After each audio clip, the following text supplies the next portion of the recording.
Mais tu te sens comment? Alors là, j'en sais rien. Qui n'a jamais posé cette question à quelqu'un et qui ne s'est jamais retrouvé dans une situation dans laquelle il avait du mal à identifier sur le moment où on lui pose la question de ce qu'il ressent.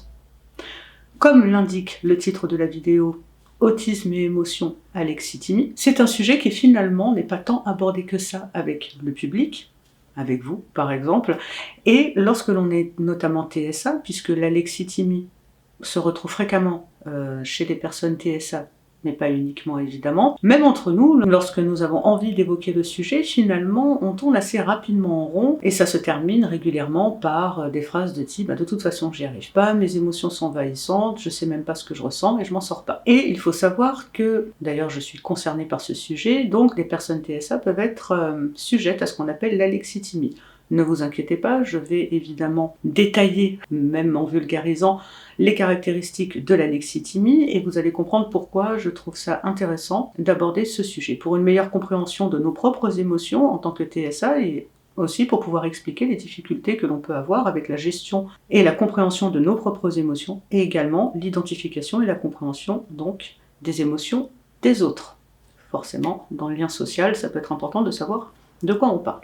Il y a plusieurs critères qui permettent de définir l'alexithymie, et je vais vous les donner dans l'ordre, et vous donner évidemment un exemple, qu'il soit personnel ou non, afin qu'on puisse comprendre de quoi on parle. La première caractéristique de l'alexithymie est la difficulté à identifier et à exprimer nos propres émotions, et parfois celles des autres. Je vais donner donc un exemple personnel pour commencer. Si avec mon compagnon que vous commencez à connaître, si jamais nous sommes en train de faire une activité quelconque et que j'observe que sa tête change, pas littéralement, il ne prend pas sa tête et il la change, mais que son faciès ou son expression faciale globale change, je vais penser que son état a changé. Et là, je vais soit lui poser une question, soit le harceler de questions, c'est le deuxième schéma qui arrive le plus souvent, et je vais lui poser plein de questions jusqu'à ce que je comprenne ce qui a changé dans son état émotionnel. Le plus souvent, comme il me le dit, mais en fait, rien n'a changé.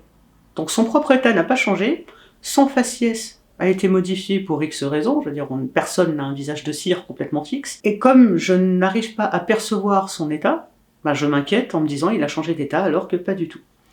Autre exemple pour illustrer cette première caractéristique de difficulté d'identification donc des émotions, concernant mes propres émotions, il m'arrive régulièrement de pleurer, ça me fait beaucoup de bien, et en plus ça élimine les toxines, et je n'ai aucune honte à ça. Et la plupart du temps, ce que je trouve fascinant quelque part, c'est que je pleure, et si on me demande pour quelle raison, je n'en ai strictement aucune idée. Je vais pouvoir, en intellectualisant et en y réfléchissant, une fois que je serai plus rationnel et non plus dans un état émotionnel envahissant, indiquer peut-être quelques heures, voire quelques jours plus tard, les raisons qui m'ont amené à, on va dire, ce débordement ou ce mélange émotionnel. Mais sur le moment, je n'en ai strictement aucune idée. Donc, identifier mes émotions à ce moment-là, compliqué. Il y a certaines personnes tout à fait bienveillantes, je suppose, qui vont me poser des questions dans ces moments-là, de type « mais est-ce que c'est ça que tu ressens? Est-ce que c'est ça? Est-ce que c'est ça? Oh !» Et là, j'ai du mal à leur expliquer, j'ai un trop-plein émotionnel, du coup, me harceler de questions, c'est pire, parce que du coup, j'en sais rien. Et comme j'en sais rien dès le départ, c'est pas en essayant de jouer aux fléchettes, en disant tiens, je te prends 10 émotions au hasard, t'en choisis une, que ça va changer quelque chose. Une des raisons pour lesquelles je souhaitais aborder ce sujet-là, c'est pour justement continuer à créer des passerelles de communication, pour améliorer donc la communication des deux côtés, du côté TSA et du côté non TSA. Et ça pourrait être intéressant, plutôt que de harceler de questions, d'accueillir finalement que la personne, là sur le moment, elle n'est pas capable d'identifier ses émotions, elle pourra le faire ultérieurement, si elle en a envie. La deuxième caractéristique donc, c'est l'incapacité à différencier ses états affectifs des sensations corporelles. Ça a l'air barbare comme ça, mais je vais essayer d'expliquer. Toujours avec un exemple personnel, à ce moment-là, quand je ressens une émotion, je la ressens souvent de façon très abrupte et extrêmement intense. Ce qui peut donner d'ailleurs l'impression que mes comportements sont complètement démesurés, ce qui est un jugement, parce que je ressens des choses extrêmement fortes, c'est moi que ça regarde en fait. À partir du moment où ça n'envahit pas les autres, je ne vois pas pourquoi il faudrait que je normalise mes comportements, puisqu'ils ne nuisent à personne. Et un ressenti quel qu'il soit, ça n'est pas parce que dans la même situation on n'aurait pas le même ressenti que l'autre n'a pas le droit de ressentir ce qu'il ressent. Voilà, ça me semble logique. Et donc, différencier ce que je suis en train d'éprouver de mes sensations physiques, c'est très compliqué, parce que pour moi, c'est intimement lié en permanence. Je ne pense pas être dans l'erreur, mais je pense qu'il serait judicieux d'apprendre à essayer de différencier les deux. Je vais donner donc cet exemple personnel. Ma façon de comprendre les sentiments amoureux que j'éprouvais envers lui, je ne l'ai compris que par les manifestations physiques. J'avais des manifestations physiques classiques d'une crise d'angoisse. C'est pas joyeux, hein, je vous l'accorde. C'est-à-dire que j'avais des palpitations, je transpirais, je tremblais, la respiration était thoracique et très courte, de type je haletais, une crise d'angoisse, une oppression de la cage thoracique, j'étais complètement en panique, les pensées associées étaient complètement entremêlées et n'avaient finalement pas beaucoup de sens. Et donc j'ai analysé ces ressentis physiques, et ce que je ne comprenais pas, c'était la différence qu'il y avait entre ces sensations physiques, ces manifestations physiques, donc typiques d'une crise d'angoisse, et des ressentis qui me semblaient positifs. Et ça a été tellement compliqué à gérer, j'en ai pleuré, je bégayais, c'était une horreur, et je me disais mais pourquoi j'ai l'impression d'être bien et que physiquement je vais mal? Donc je n'arrivais pas à différencier mon état émotionnel de mon état physique, jusqu'à ce que j'intellectualise, donc ça m'a pris un certain temps. Et une fois que là, je vais ressembler à un robot, hein, ça changera. Au moment où j'ai pu tout décortiquer, où j'ai pu tout analyser et tout imbriquer, là, ça m'est apparu, j'ai dit, mais en fait, je suis amoureuse. Voilà.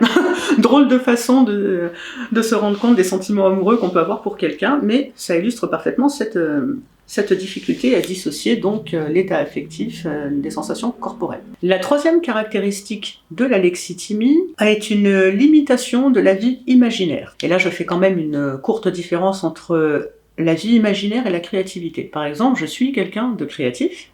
Par contre, j'ai une vie imaginaire qui est pauvre. Je ne parviens pas, et je n'ai pas la capacité neurologique, si vous voulez, d'imaginer quelque chose si je n'ai pas un minimum de référentiel concret. Donc si on me demande d'imaginer quelque chose qui n'existe pas, je n'y arrive pas.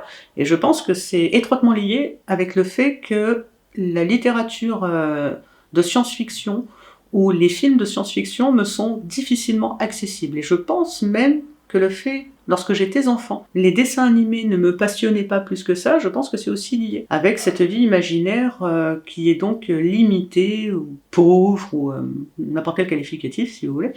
Si je devais donner un exemple concret, lorsque je fais de la sophrologie, accompagnée bien évidemment, le professionnel va me demander de fermer les yeux, jusque-là tout va bien, et sans calculer et sans intellectualiser, d'imaginer l'espace qu'il y a autour de mon cœur.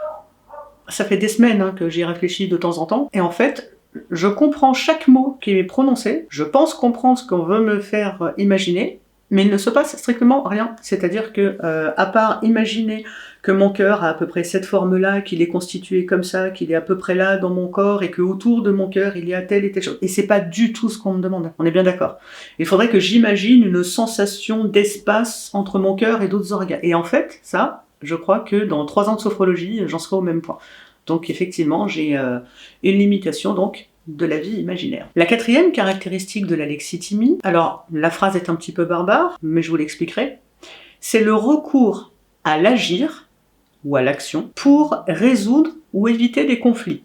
Exemple universel, vous connaissez un couple qui se dispute et les 2 membres individuellement viennent vous demander entre guillemets conseil, ou en tout cas se confier. Et l'accompagnement émotionnel est ce qui semble le plus instinctif pour beaucoup de gens. C'est-à-dire soutenir, c'est-à-dire écouter, plaindre, si j'ose employer ce mot-là, ou être dans la compassion, ou appeler ça comme vous voulez, mais avec des phrases de type « mais ne t'inquiète pas, ça va aller, c'est normal que les couples se disputent, ne t'en fais pas, on va aller boire un verre », enfin bon, des choses comme ça. Et le recours à l'agir pour trouver des solutions fait partie donc de l'alexithymie, puisqu'il y a ce décalage émotionnel. Eh bien, je fais partie de ces gens qui vont apporter des solutions concrètes et pragmatiques, là où on s'attend à de l'émotionnel. Donc instinctivement, je n'ai pas conscience et je ne perçois pas que la personne, lorsqu'elle demande conseil, en réalité, elle ne demande pas conseil. En même temps, de mon point de vue, ce serait plus clair que la personne me dise tout de suite ce qu'elle attend. De type, là, j'ai pas besoin de conseils ni de solutions à mes problèmes, j'ai juste envie de parler. Ah, d'accord. Et là, je me mets en mode, j'active ce que j'appelle le mode écoute, et je ne fais qu'écouter. Et c'est vrai qu'automatiquement, quand il y a un conflit ou autre, j'ai cette tendance automatique à être très pragmatique. La personne, elle pleure. Pourquoi tu pleures? Quel est ton problème? Il y a ça comme je te propose ça comme solution, comme alternative, problème résolu, on passe à autre chose. Et c'est là où certaines personnes TSA, dont je fais partie, la nana trop fière, peuvent sembler robotiques, pragmatiques, non empathiques, etc. Mais en fait, ça s'explique. Et enfin, la 5e caractéristique de l'alexithymie est la pensée pragmatique, caractérisée par une description détaillée des faits, des événements ou des symptômes physiques. Là encore, c'est une phrase assez longue, mais si je devais encore une fois prendre un exemple personnel, j'ai toujours des difficultés, même si ça va un petit peu mieux parce que je travaille dessus, à différencier, par exemple, un état de fatigue d'un état de détente. J'ai déjà posé la question sur les réseaux sociaux et la plupart des gens, pas tout le monde, mais la plupart vont être capables de me dire « Bah oui, mais moi quand je suis détendue, je suis motivée pour faire des choses et je me sens bien. » Super. Et quand je suis fatiguée, j'ai envie de rien, à part de me coucher ou des choses comme ça. Dans l'absolu, ça je conçois. Chez moi, ça se traduit pas du tout comme ça. Ou en tout cas, je ne le perçois pas de cette façon-là.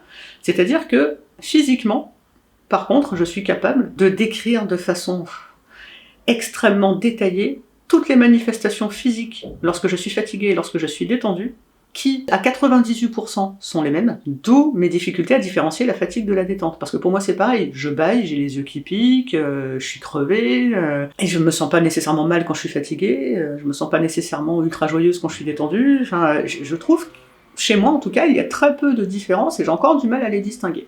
Et par contre, je suis capable, inlassablement, indéfiniment, voire même éternellement, je suis capable donc de détailler toutes les manifestations physiques.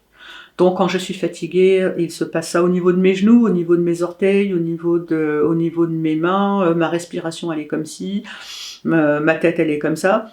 Et quand je suis détendue, je vais faire la même chose, et c'est une fois que j'ai détaillé tous ces critères-là que potentiellement, de temps en temps, je vais parvenir à différencier les deux. Pourquoi j'ai trouvé ça également intéressant de parler de ce sujet-là, c'est pour pouvoir, des deux côtés, donc alexithymique et non alexithymique, essayer de communiquer davantage lorsque ces caractéristiques-là se produisent. Ce que je trouve également intéressant, c'est de trouver des alternatives, voire des solutions pour essayer de mieux comprendre ce que chacun vit. Par exemple, il est possible de se questionner mutuellement en faisant en sorte que cela ne ressemble pas à un interrogatoire de police. Il est possible de demander à la personne qui vit l'alexithymie si elle a envie d'en parler. Et dans ce cas-là, d'être très bienveillant, patient et à l'écoute.